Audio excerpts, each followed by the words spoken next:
Hi friends, എല്ലാവർക്കും ഗീതു ശ്രീനിയന ടൈമിൻ്റെ പുതിയൊരു വീഡിയോയിലേക്ക് സ്വാഗതം.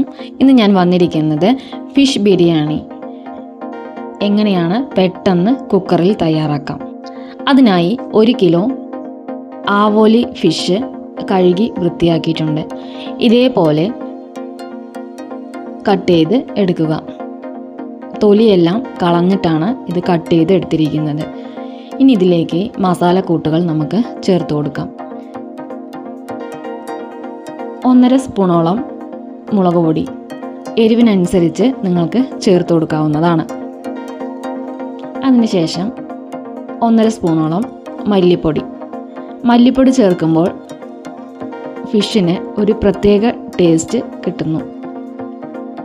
1/2 സ്പൂണോളം കുരുമുളക് പൊടി, അതും എരിവിനനുസരിച്ച് ചേർക്കാവുന്നതാണ്. 1/4 ടീസ്പൂണോളം മഞ്ഞൾപ്പൊടി, 1 സ്പൂൺ ഫിഷ് ഫ്രൈ മസാല, അത് വേണമെങ്കിൽ ചേർക്കാവുന്നതാണ്. 1 സ്പൂൺ പാകത്തിന് ഉപ്പ്. ഇനി ഇതിലേക്ക് ആവശ്യത്തിന് വെളിച്ചെണ്ണ ചേർത്ത് കൊടുക്കാം. വെളിച്ചെണ്ണ ചേർത്ത് കൊടുത്ത് നല്ലതുപോലെ ഒന്ന് മിക്സ് ചെയ്തെടുക്കാം. നല്ലതുപോലെ തന്നെ നല്ല യോജിക്കുമ്പോഴാണ് ഉപ്പും മുളക് പൊടിയും എല്ലാം ആ മീനിലേക്ക് കിട്ടുന്നത്. അതിനായി നല്ലതുപോലെ ഇതേപോലെ ഒന്ന് മിക്സ് ചെയ്തെടുക്കാം. മീൻ കട്ട് ചെയ്യുമ്പോൾ നല്ല വീതിയിൽ തന്നെ കട്ട് ചെയ്യാനായിട്ട് ശ്രമിക്കുക. ഇല്ലെങ്കിൽ മീന് പൊടിഞ്ഞു പോകാനുള്ള ചാൻസ് ഉണ്ട്. ഇപ്പോൾ മസാലയെല്ലാം തേച്ച് പിടിപ്പിച്ചിട്ടുണ്ട്. ഇനി ഇത് 1 മണിക്കൂറോളം ഫ്രിഡ്ജിൽ എടുത്ത് വയ്ക്കാം. 1 മണിക്കൂർ കഴിഞ്ഞിട്ട് നമുക്ക് ഇതൊന്ന് പൊരിച്ചെടുക്കാം. അപ്പോഴേക്കും ബിരിയാണിക്കുള്ള അരിയും അതിനുള്ള സാധനങ്ങളും നമുക്ക് റെഡിയാക്കി എടുക്കാം. ഞാൻ ബിരിയാണിക്കായി എപ്പോഴും യൂസ് ചെയ്യുന്നത് ബസുമതി റൈസാണ്. ഇത് ഞങ്ങളുടെ ഫാമിലിക്കായിട്ടാണ് തയ്യാറാക്കുന്നത്. അതിനായി ഈ ഒരു ഗ്ലാസ്സിൽ 4 ഗ്ലാസ്സാണ് ഞാൻ അളന്നെടുത്തിരിക്കുന്നത്. ഇനി ഇത് 1 മണിക്കൂർ നമുക്ക് വെള്ളത്തിൽ കുതിർത്തി വയ്ക്കാം. ആവശ്യത്തിന് വെള്ളം ഉപയോഗിച്ച് കുതിർത്തി വയ്ക്കാം. 8 പേർക്ക് കഴിക്കാനായാണ് ഈ അരി ഞാൻ കുതിർത്തിരിക്കുന്നത്. ഇനി ഇത് 1 മണിക്കൂർ നമുക്ക് മാറ്റി വയ്ക്കാം. ബിരിയാണിക്കുള്ള അരപ്പ് തയ്യാറാക്കാനായി 1 കഷ്ണം ഇഞ്ചി, 6 അല്ലി വെളുത്തുള്ളി, 6 അല്ലി ചുവന്നുള്ളി, ആവശ്യത്തിന് പുതിന ചപ്പും മല്ലിച്ചപ്പും എടുക്കുക. ഇതെല്ലാം മിക്സഡ് ജാറിലേക്കിട്ട് നമുക്ക് നല്ലതുപോലെ അരച്ചെടുക്കാം. ബിരിയാണി മസാല ചേർക്കാതെയാണ് ഞാൻ ഇവിടെ നിന്ന് ഉണ്ടാക്കുന്നത്. അതുകൊണ്ടാണ് ഇതെല്ലാം മിക്സിയിലേക്ക് ചേർത്ത് നാച്ചുറൽ ആയിട്ടുള്ള ബിരിയാണിയായി തയ്യാറാക്കുന്നതിനായി ഈ ഇൻഗ്രീഡിയൻസ് എല്ലാം ചേർത്ത് കൊടുക്കുക. ഇതെല്ലാം നല്ലതുപോലെ പേസ്റ്റ് രൂപത്തിൽ അരച്ചെടുക്കേണ്ടതാണ്. ഇതേപോലെ അരച്ചെടുക്കുക. നല്ല രീതിയിൽ തന്നെ ഇത് അരഞ്ഞു കിട്ടിയിട്ടുണ്ട്. ഇനി ഇതേപോലെ നിങ്ങളും അരച്ചെടുക്കുക. പുതിന ചപ്പും മല്ലിച്ചപ്പും നമ്മൾ വീട്ടിൽ നട്ടു വളർത്തിയാൽ ഏറ്റവും നല്ലതായിരിക്കും. ഇനി 1 മണിക്കൂറിന് ശേഷം അരി നല്ലതുപോലെ 4 പ്രാവശ്യം വാഷ് ചെയ്ത് കുക്കറിലേക്ക് ചേർത്ത് കൊടുക്കുന്നുണ്ട്. ഇതെല്ലാം ചേർത്ത് കൊടുത്ത് ഞാൻ ഈ ഒരു ഗ്ലാസ് അളവിലാണ് അരി അളന്നത്. 1 ഗ്ലാസ് അരിക്ക് 2 ഗ്ലാസ് വെള്ളം എന്ന രീതിയിൽ ഞാൻ വെള്ളം ഒഴിച്ചു കൊടുക്കുകയാണ്. ഞാൻ അളന്നിട്ടാണ് വെള്ളം ഒഴിച്ചു കൊടുത്തിരിക്കുന്നത്. ഇനി ഇതിലേക്ക് ആവശ്യത്തിന് ഉപ്പും ചേർത്ത് കൊടുക്കുക. നമ്മൾ അരച്ച് വെച്ചിരിക്കുന്ന മിക്സും ഇതിലേക്ക് ചേർത്ത് കൊടുക്കാം. ഇനി 1 നാരങ്ങ കട്ട് ചെയ്ത് അതും നമുക്ക് പിഴിഞ്ഞു കൊടുക്കാം. നല്ല രീതിയിൽ വെന്ത് കിട്ടാനും അതേപോലെ ഒന്നോടൊന്ന് ഒട്ടാതിരിക്കാനും വേണ്ടിയാണ് ഈ നാരങ്ങ ഇതിലേക്ക് ഒഴിച്ചു കൊടുക്കുന്നത്. അപ്പോൾ ഒരു മണവും പ്രത്യേക ടേസ്റ്റുമാണ് കിട്ടുന്നത്. ഇനി ഇതിലേക്ക് ഈ ലീഫും കൂടി ചേർത്ത് കൊടുക്കാം. സ്റ്റാറും അതേപോലെ പട്ട എന്നിവയെല്ലാം നമുക്കിതിലേക്ക് ചേർത്ത് കൊടുക്കാം. ഒരു മണത്തിനായി 3 ഏലക്ക കൂടി ഇതിലേക്ക് ചേർത്ത് കൊടുക്കുന്നു. ഇനി 1 സ്പൂൺ ഓയിൽ കൂടി ചേർത്ത് കൊടുക്കാം. നല്ലതുപോലെ ഒന്ന് ഇളക്കി യോജിപ്പിക്കാം. ഇനി നല്ലതുപോലെ ഒന്ന് ഇളക്കി കൊടുക്കാം. നിങ്ങളിതിലേക്ക് ബിരിയാണി പൗഡർ ചേർക്കുകയാണെങ്കിൽ ചേർത്ത് കൊടുക്കാം. ഞാനിത് ചേർക്കുന്നില്ല. ഇനി ഇത് അടുപ്പിലോട്ട് വെച്ച് വിസിലും കയറ്റി വെച്ചതിന് ശേഷം 2 വിസിൽ വന്നതിന് ശേഷം ഓഫാക്കുക. ഇനി ഒരു പാൻ അടുപ്പത്തോട്ട് വെച്ച് ആവശ്യത്തിന് ഓയിൽ ഒഴിച്ചു കൊടുക്കുക. നമ്മൾ ഫ്രിഡ്ജിൽ നിന്ന് എടുത്തു വെച്ചിരിക്കുന്ന മീൻ ഇതിലേക്ക് നിരത്തി വെച്ച് കൊടുക്കാം. ആവോലി ഫിഷിന് പകരമായിട്ട് വജ്രമീനോ അല്ലെങ്കിൽ വാളമീനോ എന്നിങ്ങനെ എടുക്കാവുന്നതാണ്. മീൻ പലതരത്തിലുണ്ട്. അത് ബിരിയാണിക്ക് അനുസരിച്ച് കട്ട് ചെയ്ത് എടുത്ത് ഇതേപോലെ ബിരിയാണി ഉണ്ടാക്കി നോക്കുക. ഇനി ഇതിലേക്ക് നിരത്തി വെച്ചിട്ടുണ്ട് തവയിലേക്ക്. ഇനി ആവശ്യത്തിന് ഓയിൽ മേലാകെ ഒന്ന് സ്പൂൺ ഉപയോഗിച്ച് ഇതേപോലെ ഒന്ന് ചെയ്ത് കൊടുക്കാം. ഇനി ഇതൊന്ന് അടിയിൽ നല്ലോണം വെന്ത് വരുമ്പോൾ നമുക്കൊന്ന് മറിച്ചിട്ട് കൊടുക്കണം. ഇതിപ്പോൾ ഞാൻ 1 പ്രാവശ്യം മറിച്ചിടുകയാണ്. അങ്ങനെ 3 പ്രാവശ്യം അങ്ങോട്ടും ഇങ്ങോട്ടും മറിച്ചിട്ടാൽ മാത്രമേ ഫിഷ് നല്ല രീതിയിൽ മൊരിഞ്ഞു കിട്ടുള്ളൂ. ഓരോ മീനിനും ഓരോ പ്രത്യേക ടേസ്റ്റാണ്. മത്തി, അയില, അങ്ങനെ എല്ലാ മീനിനും ഓരോ ടേസ്റ്റാണ് കിട്ടുന്നത്. അതേപോലെയാണ് ഈ ആവോലി മീനിനും ഒരു പ്രത്യേക രുചിയാണ്. കഴിച്ചു നോക്കാത്തവർ ഇത് കഴിച്ചു നോക്കി അഭിപ്രായങ്ങൾ കമൻറ്റ് ബോക്സിൽ അറിയിക്കുക. ഈ മീനിൻ്റെ പ്രത്യേകത എന്തെന്നാൽ എണ്ണ ആവശ്യത്തിന് ഒഴിച്ചാൽ മതി. ഒരുപാട് എണ്ണ ഒഴിച്ച് മുരിക്കേണ്ടതില്ല. കാരണം ആ മീനിൽ തന്നെ എണ്ണ നല്ല രീതിയിൽ നമുക്ക് കിട്ടുന്നുണ്ട്. ആവശ്യത്തിന് എണ്ണ ഉപയോഗിച്ച് ഇത് വറുത്ത് കോരിയാൽ മതി. മറ്റുള്ള മീനുകളെ അപേക്ഷിച്ച് നോക്കുമ്പോൾ ഈ മീനാണ് ഏറ്റവും ശരീരത്തിനും നല്ലത്. കൊളസ്ട്രോൾ കൂടിയവരാണെങ്കിൽ ഈ മീൻ കഴിക്കുന്നത് കൊണ്ട് യാതൊരു ദോഷവും ഉണ്ടാവില്ല. 3 പ്രാവശ്യം ഞാൻ അങ്ങോട്ടും ഇങ്ങോട്ടും മറിച്ചിട്ട് നല്ല രീതിയിൽ തന്നെ മൊരിഞ്ഞ് വെന്തിട്ടുണ്ട്. ഞാനതൊരു പ്ലേറ്റിലേക്ക് മാറ്റി വെച്ചിട്ടുണ്ട്.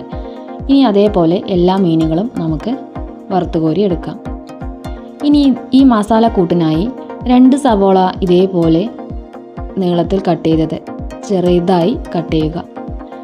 3 പച്ചമുളക്, 2 തക്കാളി ചെറുതായി കട്ട് ചെയ്തിട്ടുണ്ട്. ഇതേപോലെ കട്ട് ചെയ്തെടുക്കുക. പച്ചമുളകും ഇതെല്ലാം എരിവിനനുസരിച്ച് നിങ്ങൾക്ക് ചേർക്കാവുന്നതാണ്. ഇനി ഒരു പാൻ അടുപ്പത്തോട്ട് വെച്ച് ആവശ്യത്തിന് ഓയിൽ ഒഴിച്ചു കൊടുക്കുക. അതിലേക്ക് കട്ട് ചെയ്ത് വെച്ചിരിക്കുന്ന സവോള ചേർത്ത് കൊടുക്കാം. ഇനി പെട്ടെന്ന് വഴറ്റി കിട്ടാൻ വേണ്ടി 1 സ്പൂൺ കല്ലുപ്പ് കൂടി നമുക്ക് ചേർത്ത് കൊടുത്ത് പെട്ടെന്ന് തന്നെ ഒന്ന് ഇളക്കി വഴറ്റിയെടുക്കാം. ഭക്ഷണം പാകം ചെയ്യുമ്പോൾ എപ്പോഴും കല്ലുപ്പ് ഇടാനായിട്ട് ശ്രമിക്കുക. പൊടിയുപ്പിനേക്കാളും ഏറ്റവും നല്ലതാണ് കല്ലുപ്പ്. പൊടിയുപ്പ് ആവശ്യം വരുന്ന സമയങ്ങളിൽ കുറച്ച് കല്ലുപ്പെടുത്ത് മിക്സിയുടെ ജാറിൽ പൊടിച്ച് ചേർത്ത് ഉപയോഗിക്കാവുന്നതാണ്. ഇനി ഇതിലേക്ക് പച്ചമുളക് 3 കട്ട് ചെയ്തത് ചേർത്ത് കൊടുക്കാം. അതും ഒന്ന് നല്ല രീതിയിൽ ബ്രൗൺ നിറമായി വരുമ്പോൾ കറിവേപ്പില കഴുകി വൃത്തിയാക്കിയത് ഇതിലേക്ക് ചേർത്ത് കൊടുക്കാം. നല്ലതുപോലെ ഒന്ന് ഇളക്കി നല്ല ഗോൾഡൻ കളർ ആവുമ്പോൾ നമുക്ക് തക്കാളി ചേർത്ത് കൊടുക്കാം. അതുവരെ ഒന്ന് 5 മിനിറ്റോളം ഒന്ന് സവോള വഴറ്റിയെടുക്കാം. ഇപ്പോൾ നല്ല രീതിയിൽ തന്നെ സവോള മൊരിഞ്ഞു വന്നിട്ടുണ്ട്. ഇനി ഇതിലേക്ക് തക്കാളി ചേർത്ത് കൊടുക്കാം.